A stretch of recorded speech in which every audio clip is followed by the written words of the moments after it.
And you're letting people in on that decision process, aren't you? We are. The website that we've introduced, I think, has been quite interesting for people. I've even had people tell me that it's fun, that it's really an opportunity to provide more information to people about the sorts of choices that we need to make. And I want to be clear with people. We're not saying make these decisions because we don't want to. We fully own the fact that we were elected as a government to make these tough choices. But what we want to do is to share information with people so that they understand the process that we're going through, and that every time we make a decision, we know it has an impact.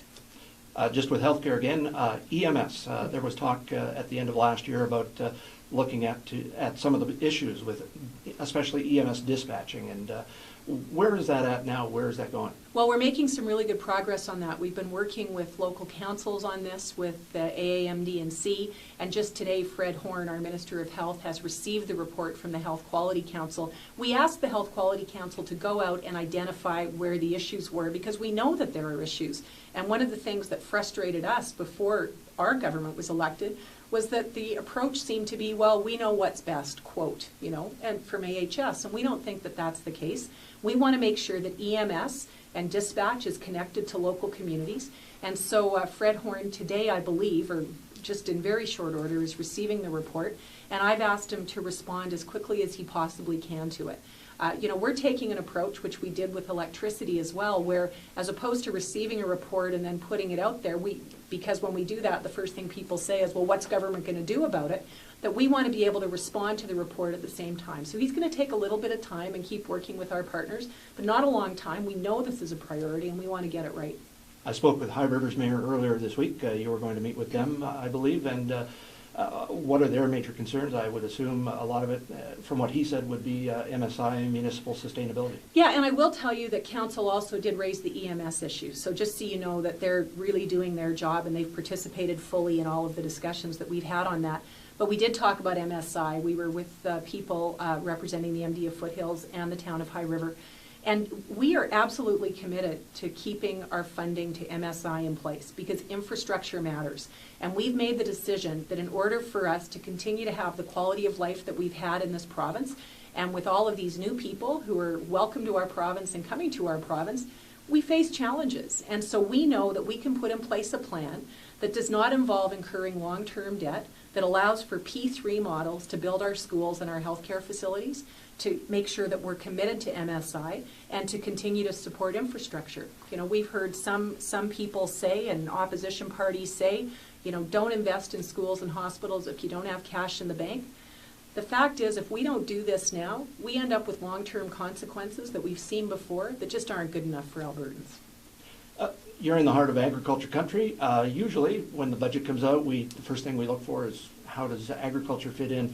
But in the last several years, there hasn't been a lot of that type of announcement that comes. It's just a general year-over-year sort of a thing. Mm-hmm. How does agriculture fit in with the budget? Well, agriculture is fundamental to our economy, first of all. The budget is a picture in terms of where we go.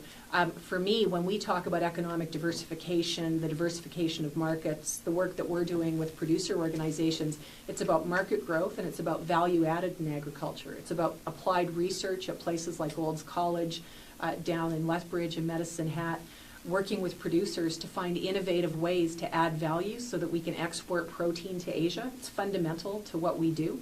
And that all becomes part of something more. We have had, fortunately, in the last couple of years, some really good years with respect to agriculture.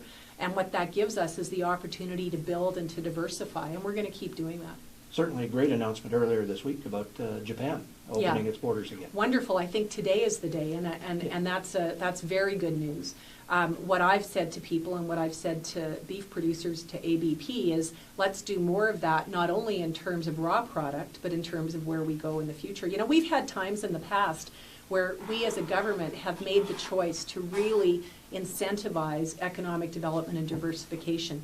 We've tended to do that with respect to oil and gas, but it's time for us to do it with respect to agriculture as well.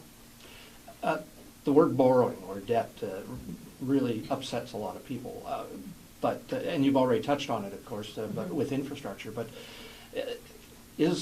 are people making too much of the idea of borrowing? You're not going to go out there and borrow for everything and anything. Well, first of all, we'll never do it with respect to the operating budget. The operating budget must be a budget that's completely prudent, responsible, and accountable to taxpayers. We talk about borrowing. I'm going to talk about a mortgage. I have a house. I've got a mortgage on my house. I'm pretty sure most people that I'm talking to now, maybe even you, have a mortgage on your house. The reason you do is because you want to live in your house now.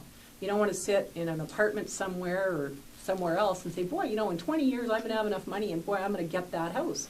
And we find the same thing when it comes to schools or to healthcare. It's not enough to simply say, look, if there's not cash on the barrelhead, we're not building the schools. I was over and talking to people in the Catholic school system here today, and they need a new school. And you need a new school in this community, and other communities around the province do, because there are 140 kids in some schools in this community going into ECS this year. We know that that's important for families, and we're going to take a long-term view. So as we think about going to capital markets with respect to this, we know we can pay it back. We're going to have a plan to make sure that we do, but we are going to keep investing in the long term. And quite frankly, people who stand up and say that we shouldn't do it are really saying to you, we wouldn't build a school, we wouldn't build a hospital. You know, maybe people such as the opposition wouldn't have opened the South Calgary Hospital, but we think it matters to communities.